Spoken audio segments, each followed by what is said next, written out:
Good morning and welcome to Unfiltered Vision News, bringing you the news unfiltered Monday through Friday. Thank you guys so much for joining me here this morning for Women in Wellness Wednesday. Well, let's get started with honoring God with our bodies.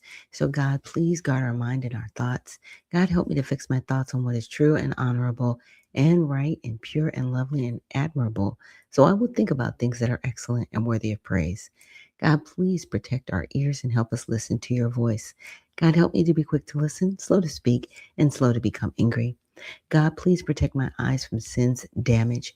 God, I make a covenant with my eyes not to look lustfully. God, please speak life over our mouths. God, set a guard over my mouth. Lord, keep watch over the doors of my lips. God, please help our hands to serve generously. God, help me to do good to everyone, and especially to those who belong to our family in the faith. God, please protect our reproductive organs and help us to honor you, God, with purity. God, help me to honor you with my body.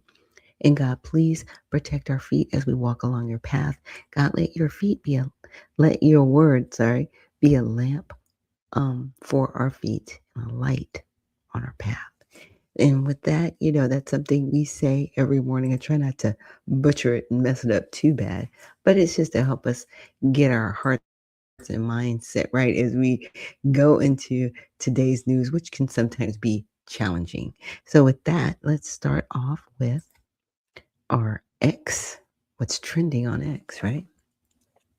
So, we did talk about the DSA leader, and it's interesting because I was like, I covered that. And then it was like traction, traction, traction. And amen, Spud McKinsey. Thank you so much for that. So, I'm like, now everybody's talking about it. So, hopefully this will start a broader conversation, right, as to where the country is leaning. But again, it's not the first time that we have faced socialists, I would say, in movement. It's always been here in America, but it's attracting popularity, in my opinion, because people are tired of the system the way it is. And it's working for some, not for others, but it's working in a way that it's working against the American people. So when they hear socialism, like, "Oh, this is great," it's really not great. It really, really isn't. There are better things that we can do to do better for the citizens of this great nation. So I wanted to point out a couple of more topics on X. There's an Applebee video revives anger over NYC vaccine mandates. Yeah, that could happen again. And then AI firms destroy used books to train models, drawing book burning comparisons. Yeah, we cannot give up our humanity for artificial intelligence. Artificial intelligence will never replace us because it is us. Where do you think they're getting all the information from? They're getting it from us. Garbage in, garbage out, right? But we cannot get to the point where we're so self-reliant on it that we stop thinking for ourselves. And a lot of you out there are like, but you use Grok. I use Grok to aggregate. Sometimes I do use it to be like, hey, is this what this says? Right. But I'm using it for research purposes. That's it. And if I do compile any information, I still have to go back through and edit and read it to make sure that it's right. Sometimes I draft outlines, but I'm using it more so as an administrative tool as opposed to a replacement for my brain. And we have to remember, as human beings, we are the supercomputer. We truly are. And we're very technical, right? People sometimes can't figure out why things happen in other people's bodies when they have a whole bunch of textbooks to tell us otherwise. So I also wanted to point out Rick Jackson. I got to actually attend an event here in Camden County where I got to meet Rick Jackson personally. So I wanted to play this short clip from Shirley Winters, who is mentioning the campaign. But Rick Jackson, I'm watching this campaign in real time. What they're doing for outreach, minority outreach, African American, Asian American, Hispanic American, what they're doing is phenomenal. Okay. And I will say that. I will say that it was really a pleasure to have the opportunity to speak with the gubernatorial candidate for Georgia for the Republican Party. And he went around the room, and a lot of people say he's working the room. He was listening and he was asking very poignant questions.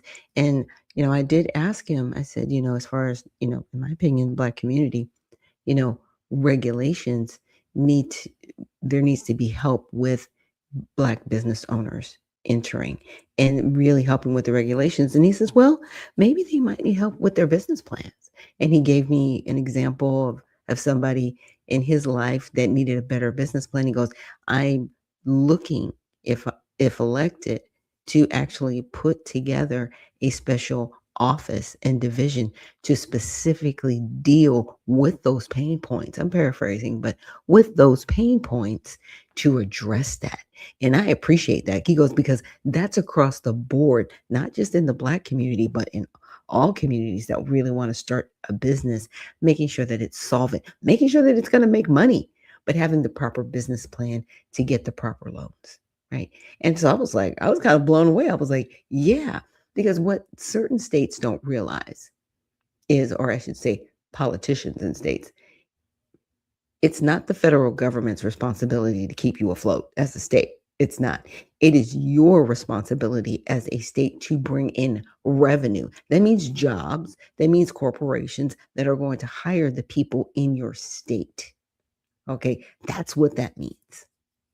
And I would rather have Rick Jackson as governor as opposed to Keisha Lance Bottoms. And it's only because, sorry, Keisha, the Democratic Party, they truly believe that it's the government's responsibility to take care of the state, and it's not. And it's not the state's responsibility to just spend money willy-nilly everywhere. There has to be a fiduciary account for the citizens of the state. You have to realize, to keep your state solvent, you need to bring in business opportunity so that the citizens can work and be independent and not be on welfare, right? And not need state assistance all the time. It is to make your citizens independent. So those are things that I really want to see happen. So I'm really looking forward to it. If you live in Georgia, make sure to vote for Rick Jackson, because we have a choice between moving forward or moving backwards. And I truly want to move forward. So, with that, let's check out All Sides. And on All Sides, we've got another McConnell update. I'm tired of these pictures. I'm just like, I need a video of him talking in real time, not these weird meme AI things that they've been doing, but an actual video. Because as far as we know, it says various reports on health of absent Senator Mitch McConnell have emerged this week as Kentucky's Democratic governor, Andy Beshear, has called for transparency or his resignation. And I'm okay with that. I am so okay with that, because why did his wife leave the country after he was hospitalized? Like, sorry, ma'am, we are looking at you sideways. Like, what is going on? And is she back? Do we know? Like, what's going on? Like, none of this makes sense. None of it. It's weekend at Barney's, as far as I'm concerned. Why do you keep sending pictures? He's not going to be well enough to go back to the Senate. This is it. Y'all need to call it and shut it down. Period. It's ridiculous. It's because he says, at this point, Mitch will hold command post in hospice. We already know they are. We already know they are. But it's horrible because it's really dampering the Congress or the Senate, which is where votes are needed and for things to get done. So I'm praying for his family. I don't wish any harm to him, but we need to know what is going on for real. These pictures, It's really, it's not helping. It's making it worse. It is Weekend at Bernie's. Bad. But we've had this a few times. Like I said, we had it with Dianne Feinstein before she passed away. We had it with Ruth Bader Ginsburg, Supreme Court. Same thing. We had the same thing with David Scott here in Georgia. Why should I be mentioning more than one person that's going through? The only one that was kind of shocking that happened was Lindsey Graham, because he wasn't sick. There was nothing wrong with him to our knowledge, and he just passed away, right? I'm looking forward to a real update, a real update. So with that, I wanted to get into something that someone shared with me about California, and you know what? I'm just gonna let the video speak for itself. They are in Sacramento. They're building a $1 billion new office building in the capital. When this thing is done, it's going to be like a Taj Mahal. They're all going to have their private offices connected to the Capitol, and they're building a tunnel so they can walk from their office to the legislative floor without interacting with the public. They want to insulate themselves from any scrutiny, any accountability, so they can stay in their bubble. The only reason Nick Shirley is able to confront them right now is because they are in a temporary office building that's like 2 blocks from the Capitol, and they have to walk from that building to the Capitol. So anybody can stand in that space and engage them. If that wasn't happening right now, you would never see these people. You would never get a meeting with them. Yeah. They would never answer a question. They would never do an interview. And that's their attitude, is like, leave us alone. Don't bother us. We're going to do what we want to do. Yeah. And they have the same types of tunnels in Washington, D.C. And as the American public, we need to demand that it be stopped, right? They already have the Nick Shirley bill or act in California, where they're trying to make it illegal for independent journalists to question businesses operating that are NGOs or different charitable organizations where there may be potential fraud. They're trying to make it so where they can't do that. I mean, California is wild. People are leaving in droves. It's like, get a clue, really? And now you want to try to protect yourselves from journalists? It's not going to protect you from getting reelected. People are tired of the politics in California, and it's destroying the state. So we definitely need to keep California in prayer. So let me get my notes here really quick. Yeah, so I hope you guys are doing well this morning. Let me see. Let me get this. Sorry, you guys. Didn't memorize all my notes. Oh, yes, this next video is talking about ending TPS for Haitians. Are still in the waiting stage as to their future here in this country. Now leaders are speaking out after the expiration of TPS. 2 News reporter Avery Feldman is in the newsroom with what exactly is being said. Avery.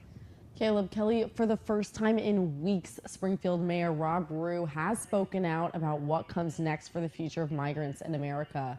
As some people from Haiti and Syria leave the U.S., Springfield is saying goodbye to some of their own neighbors. Many residents are still split on whether Haitian TPS holders should have been able to stay and what should happen to those who leave, but went to last night's City Commission meeting to hear more of what Mayor Rob Rue had to say.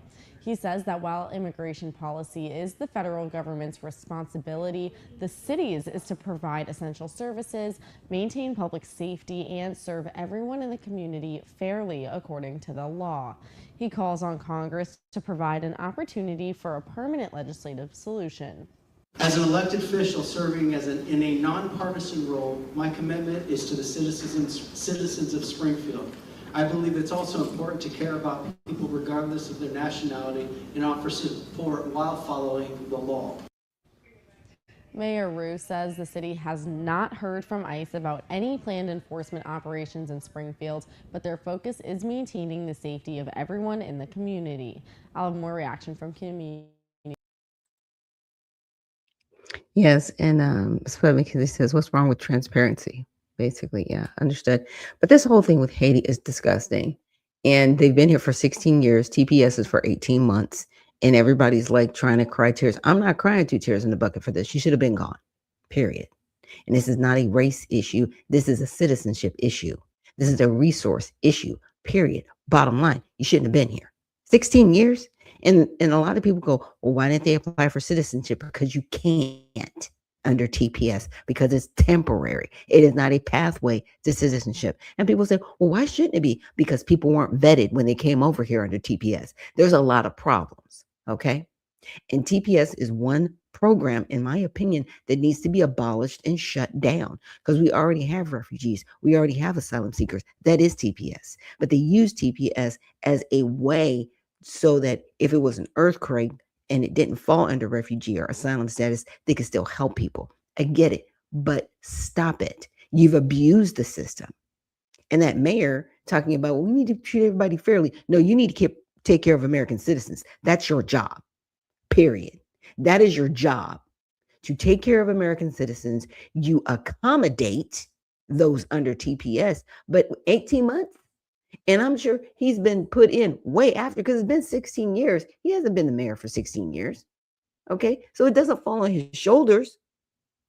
But federal government, where have you been to fix this? Because to that city have been supporting these individuals 16 years. It's just wrong. It's wrong. Now, the next one that we're going to get into, I want to say this should be where in Colorado, they're giving illegals tuition. This is just weird. The DOJ has taken Colorado to court, accusing the state of giving illegal immigrants college benefits like in-state tuition, financial aid, scholarships that they say should all be going to American citizens.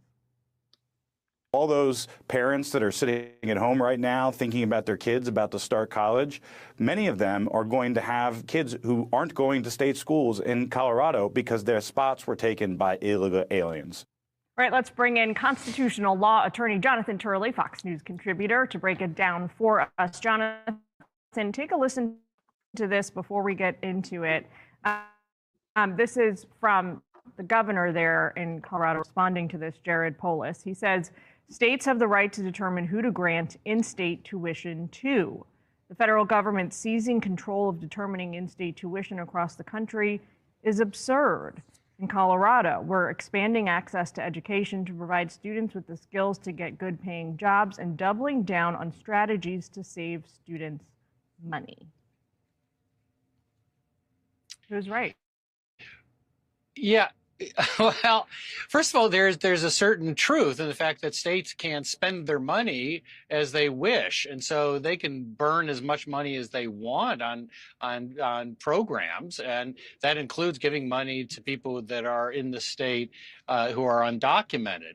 But there is a federal law. It is Section 8. I'm sorry, it's 8 USC 1623. This law was passed by under President Clinton. It passed, by the way, by 370 votes to 37. It was very, very popular. It just simply says that you cannot offer this type of in-state benefit to people who are here illegally and deny it to U.S. citizens. Now, the difference here is considerable. It's not just taking slots in the Colorado school system. If you look at the University of Colorado at Boulder, the tuition there is $66,000.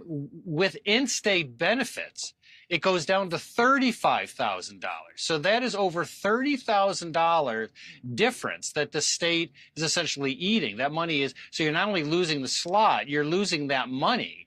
If you look at the School of Mines in Colorado, the tuition there is $71,000 for out-of-state people. But the lower in-state is $46,000. So that difference again is being eaten by the state. Now, what the Congress did in 1996 is to say, look, if we have people here who are here illegally, if they're undocumented, they cannot get benefits that are denied to U.S. citizens. Now, courts have upheld that. The Fifth Circuit is the most recent court of appeals to say that's right. It struck down a law much like Colorado's.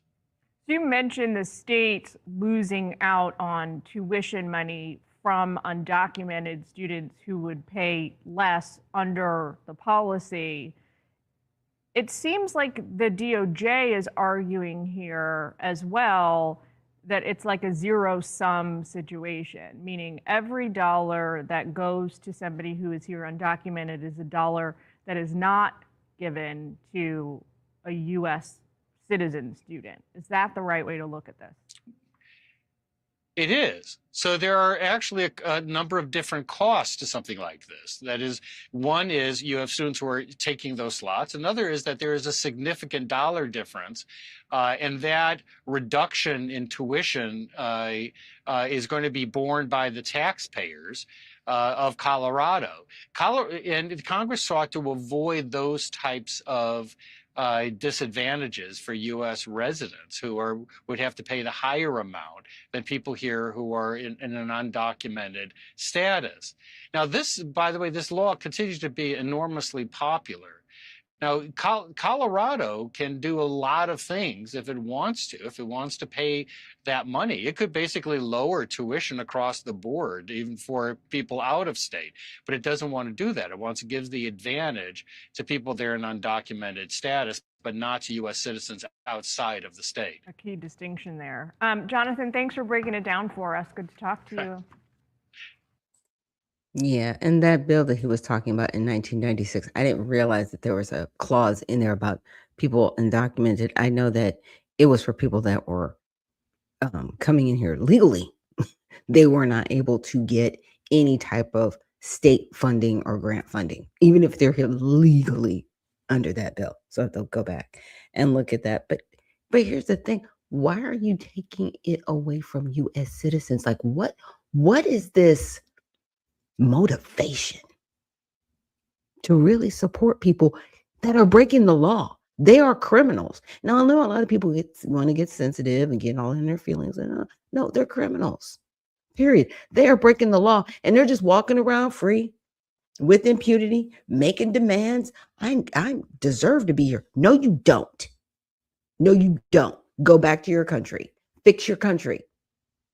That's where I'm at. Fix it. Now, a lot of people might get upset with that and be like, oh my gosh, you're being so insensitive. No, I'm not. No, I'm not. Stop it. You will stop taking advantage of the United States. You're going to stop. That's where I'm at. Now, this last one, this one's interesting. Waiting longer than others for this to move through as the House passed that sweeping set of restrictions on stock trades by lawmakers and their spouses. The Stop Insider Trading Act, as you heard, passed by a 232-198 margin. More than a dozen Democrats also getting on board. You can see this from the Nancy Pelosi stock trader tracker talking about this. The bill now goes to the Senate. Most Democrats say the measure, though passed, doesn't go far enough, saying it does not include sellback requirements. The Senate action on congressional stock trading still uncertain. The chamber not scheduled a vote on its own version of legislation, which seeks to prevent not only members of Congress and their families, but also the president and vice president and their families from owning and trading individual stocks. Let's be joined right now here on Live Now from Fox by Chris Joseph, founder of the investing app Autopilot, and also the creator of the popular Nancy Pelosi tracker following stock trades of members of Congress. We've talked before. Does this feel like progress? Was your heart racing last night? I think it's definitely momentum. After talking about this stuff publicly, after building an app to, copy trade them since 2021, there has been no movement. We've seen bills that have been introduced. We've seen bills that have stalled. This is the first bill that has actually been voted on where you can kind of actually see where people stand. The unfortunate part, though, I think is what Representative Chip Roy said, where they added kind of two votes into one. I ideally would have wanted it to just be purely a stock trading ban vote, where I think you would have gotten more bipartisan support. You throw in the voter ID registration requirements, and obviously that's going to make it more complicated and make it harder to pass. And now I guess, though, at the end of the day, the ball is in the Senate's court. Will they take up the vote? Will they do it? The midterms are coming up soon. There's no guarantee that Republicans will own the Senate majority after the midterms. So the clock is ticking regardless. Yeah, and some are saying that's part of the poison pill, that it might not get through the Senate when they add that kind of voter ID portion to it. Thomas Massey, also the Republican from Kentucky, outgoing congressman, saying Congress is not serious. We're voting on stock trading ban for members of Congress, but Republicans added voter ID to the legislation, not to get Dems to vote for voter ID, but get them to vote against the stock trading ban so they can use it in the November elections. How much is this happening with them playing politics around this? Do you think that makes this less significant? I think they are playing politics, though. So, you know, whether it's less significant or more significant, I think the reality is that representative is right. You know, we running these social media accounts for years, one of the downsides of it is there's a lot of clickbaity stuff. There's a lot of headline stuff. So what these politicians can do tomorrow, and what they were doing throughout the day today, is they can say, oh my goodness, you know, 200 Democrats voted against the bill to ban congressional stock trading. That sounds terrible on paper. That sounds like that's going to get a lot of headlines, a lot of clicks, and, you know, make people mad about it.